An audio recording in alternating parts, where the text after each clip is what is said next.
Welcome to the Goddard Report. Comments made on the Goddard Report and TalkDigitalNetwork.com are an expression of opinion only.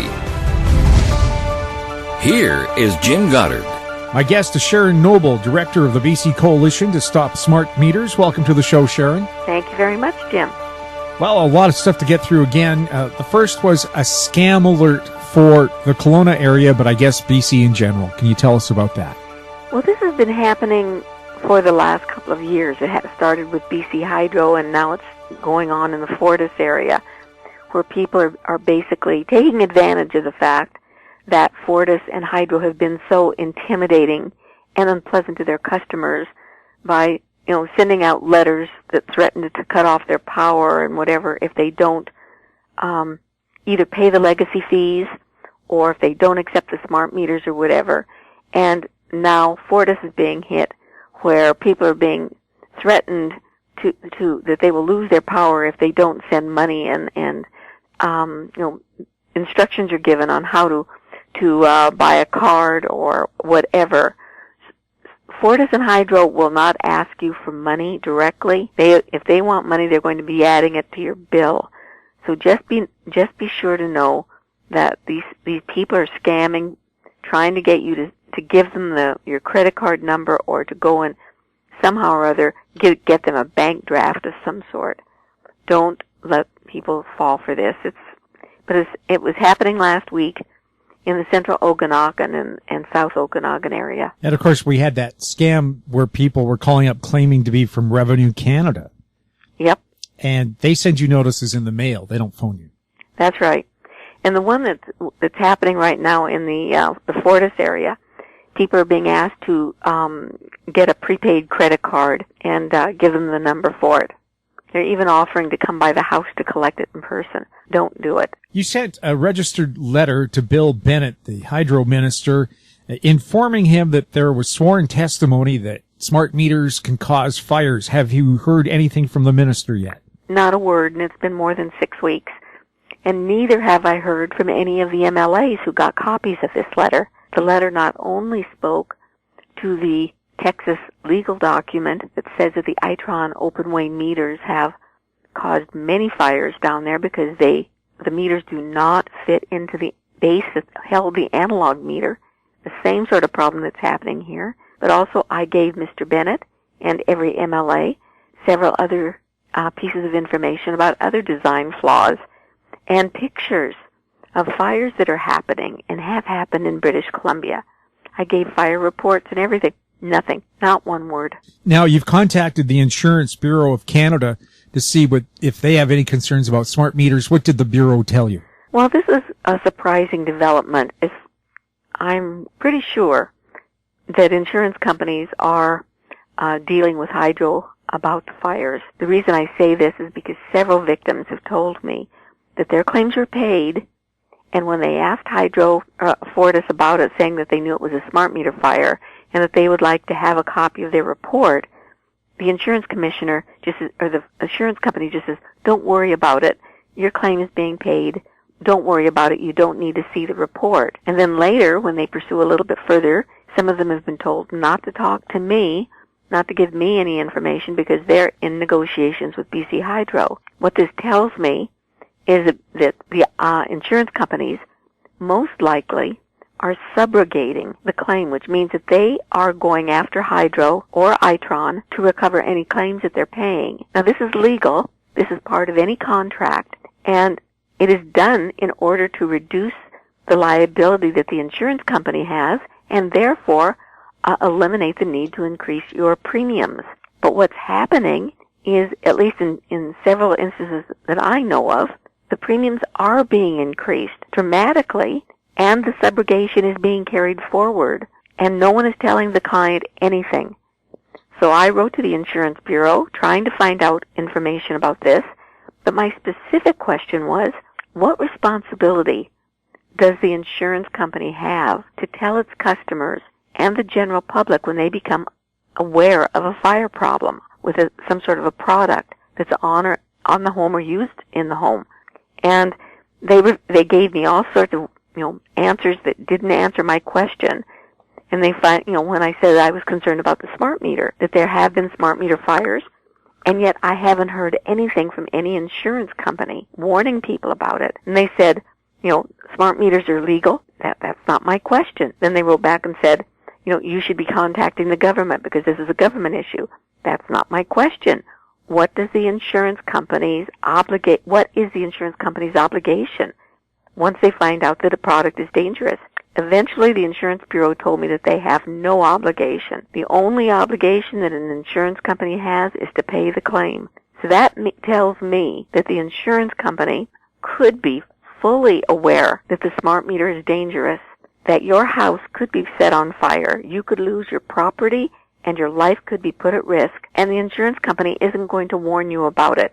Neither are they going to admit that they're not paying your claim. They're not going to tell you that the claim is being paid by Hydro or by Itron. And so when your premiums go up, you're going to feel obligated to pay that premium, or else you're not going to be able to get insurance. I think this is completely unethical. What? In other words, they're allowing fires to happen, putting their clients in danger and not warning them? That's what seems to be happening. And I've been in contact with an insurance adjuster down in the States, and the insurance companies down there are doing basically the same thing. And they're not forcing the utility companies to allow the adjuster to even look at the smart meters to determine if the fire was caused by the smart meter.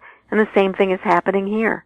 BC Hydro is taking the meter from the scene of the fire before any inspection is done by either a fire inspector or an insurance inspector. This is hiding evidence. This is against the law. But it's being done, and it's being allowed. The fire commissioner knows it's being done. The government knows it's being done. And no one seems to be able to do anything or care enough to do anything. We'll have more with Sharon Noble right after this. More and more people are looking to the internet for intelligent, riveting, and thought-provoking interviews. To advertise on the Goddard Report and TalkDigitalNetwork.com, call 604-699-8600, 604-699-8600. In Goddard we trust. Welcome back. We're speaking with Sharon Noble, Director of the BC Coalition to Stop Smart Meters. Is there any update on your class action lawsuit? Nope. Nothing's happening. We're still waiting. There's nothing that's going to happen as far as I know until December. We have 5 days set aside in the first week of December for the judge to hear our application for certification. And that, of course, can take a long time, too. It's going to take a long time. Class action lawsuits always take a long time. And that's why I believe that we can't wait. We have to stop this program now. The fire issue is real. The health issue is real. People are being exposed to this radiation. People are being exposed to hacking. All the problems are occurring right now. And the class action lawsuit could take another 2 or 3 years. We have to use our strongest argument, and it's a real argument that we've got evidence on. And that's that fires are happening. These products, these devices, are defective and should be removed. They should be removed from our homes. There should be an official recall, and Itron should have to pay for all of the incurred expenses, including the legacy fees that many of us have paid. This is not something that we should be just sitting back and allowing to happen. Lives and property being put at risk, and this won't change unless we fight for it, Jim. No one's going to do it. The BC Utilities Commission can't do it. The BC Safety Authority can't do it. It's up to us. Each one of us has to scream for this to be done. We have to be talking to our neighbors and our friends who have smart meters. Their lives are being put at risk, and we should be picketing, rallying, whatever, in front of our MLA's office and demand that they get involved. Why are they just sitting on their hands and doing nothing? I haven't heard of MLAs getting out there and even asking any good questions. They just seem to think that we're going to go away. Have you sent evidence of fires to the BC Utilities Commission? Sure did. I think it's been 3 weeks now.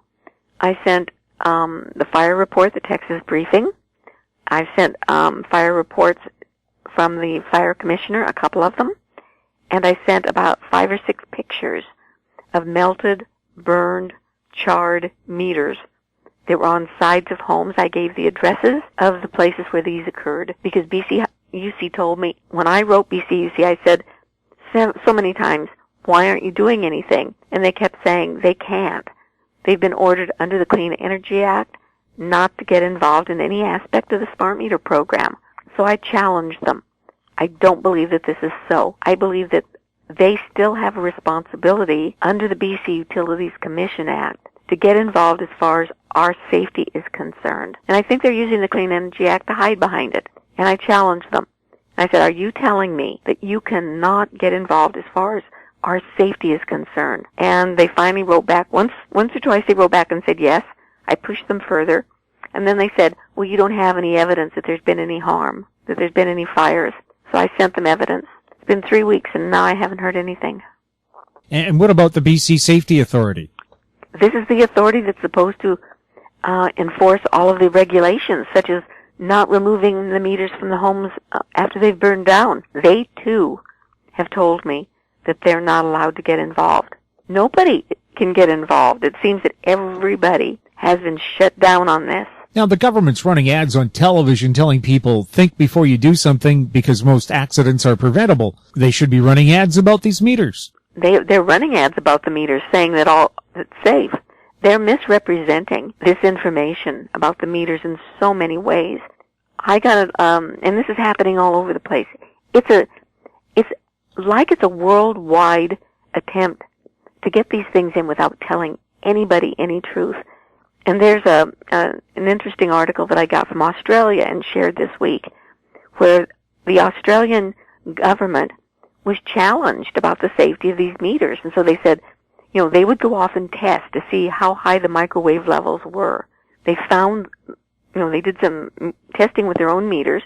They found that the radiation level was within allowable limits, which means that they are within the same limits that we have in Health Canada, which is one of the worst limits in the world. But they also exposed information saying that they had up to 40 to 50,000 signals sent a day, where before they told the public, just as the public has been told in British Columbia, that there were only 4 to 6 signals a day. Just as in California, they were told there were 4 to 6 signals a day. But when PG&E had to provide legal documentation, it showed that their meters emitted up to 190,000 signals a day.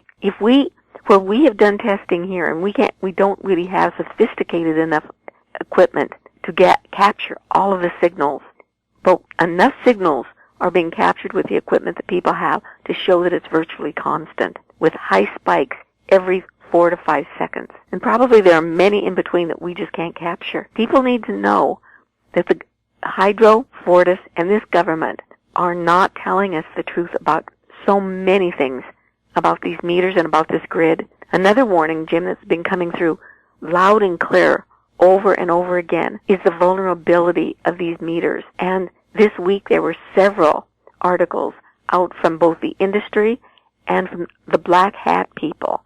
You know who the black hat people are? Tell us. Those are the people who are computer nerds, who used to be, for instance, when they were teenagers, many of them were hackers and used to go in and get into other people's computers just for the heck of it. They've gone straight, and they're now working for major companies to try to show where there are problems. They'll be hired by companies like Microsoft or the government or the banks to try to hack in to show how vulnerable their systems are. And over and over and over, they're showing vulnerabilities everywhere. And this past week, they had a conference in Las Vegas, and the entire purpose of that conference was to show and to find the vulnerabilities in the electrical grid. Now, I haven't seen the results yet. Perhaps I have it, but I wasn't on my computer for the last couple of days. But they were saying that the electrical grid is so vulnerable, it's just a matter of time before it goes down. They were sending out warnings saying people need to be able to fend for themselves, be able to create your own electricity, be able to obtain your own water, be able to stand on your own 2 feet without depending upon any infrastructure for several months at a time. How many of us can do that? I can't. None of us have the facilities to do that. Very few do. Some of the people who are out in the rural communities might, if they have their own water drill or water pump that they can pump water. Many people are now off the grid so that they could store their own electricity in their batteries. But growing your own food, getting gasoline, your money won't be available. It's all tied up in the banks. It's going to be tough. And this warning is coming out over and over and over again, and the warnings are becoming more desperate as time goes on. The last 2 or 3 weeks, there have been a lot of really strong warnings that there's an indication that things are going to be happening. Well, just ask the people of Greece how easy it is to live without cash. Yeah, well, imagine if you can't get gas for your car. There won't be any food in the grocery stores because food can't get to you. Farmers can't transport it. I just don't know what would happen in a situation like that for the vast majority of us. And there will be chaos. People will be desperate to feed their families. It will be not a happy situation when that happens. Sharon, is there a website people can go to find out more information? Yes, there are 2 of them, Jim. One, where we have most of our health information and our information about our class action lawsuit, is www.citizensforsafetechnology.org, and the one with the vast majority about fires and privacy issues is www.stopsmartmetersbc.com. Sharon, thank you very much for chatting with us. Thank you, Jim. I really appreciate the opportunity. My guest has been Sharon Noble, director of the BC Coalition to Stop Smart Meters. You're listening to the Goddard Report on TalkDigitalNetwork.com. Find us on Twitter at TalkDigitalNet. Check out our popular YouTube channel, Talk Digital Network. Comments about the show can be sent to info@HowStreet.com. I'm Jim Goddard. Comments made on the Goddard Report and TalkDigitalNetwork.com are an expression of opinion only. The Goddard Report is available online and mobile at TalkDigitalNetwork.com. The Goddard Report is a production of How Street Media Incorporated.